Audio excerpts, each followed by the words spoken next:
Remue ménage. Remue ménage.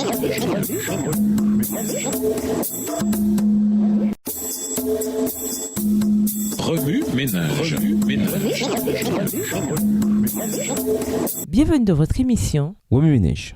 Nous voilà à la leçon de lundi. L'union fait la force. Lisons Acte 4, le verset 32. Acte 4, verset 32. La multitude de ceux qui avaient cru n'était qu'un cœur et qu'une âme. Nul ne disait que ses biens lui appartinssent en propre, mais tout était commun entre eux.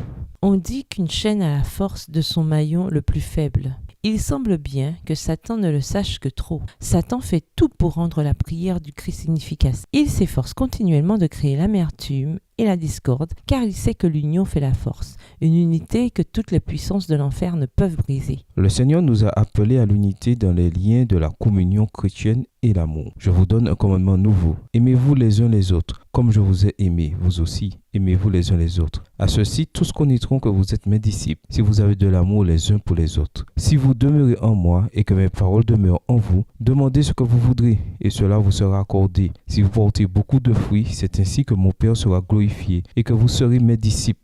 Comme le Père m'a aimé, je vous ai aussi aimé. Demeurez dans mon amour. Si vous gardez mes commandements, vous demeurerez dans mon amour, de même que j'ai gardé les commandements de mon Père et que je demeure dans son amour. Je vous ai dit ces choses afin que ma joie soit en vous et que votre joie soit parfaite. C'est ici mon commandement. Aimez-vous les uns les autres comme je vous ai aimé. Il n'y a pas de plus grand amour que de donner sa vie pour ses amis. Le Seigneur désire que ses ouvriers se consultent au lieu d'agir de façon indépendante. Ceux qui ont été établis pasteurs et guides du peuple devraient prier beaucoup lorsqu'ils se réunissent. Cela leur apportera une aide et un courage merveilleux, soudera les cœurs et les âmes, conduira tout homme dans ses efforts vers l'unité, la paix et la force. S'il est vrai que le Seigneur guide des individus, il est aussi vrai qu'il dirige un peuple, et non quelques individus séparés ici et là, l'un croyant ceci, l'autre croyant cela. L'union fait la force, la désunion, la faiblesse. Remue ménage. Sur quelles questions l'Église est-elle divisée? Comment pouvons-nous améliorer ou créer un sentiment d'unité au sein de l'Église? Dans 1 Corinthiens 12, le corps du Christ est comparé au corps humain. En quoi cela illustre-t-il la façon dont l'Église devrait fonctionner dans l'unité? Au revoir. Et à demain si Dieu veut.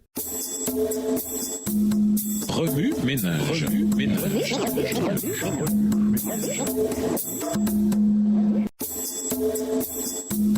Remue ménage.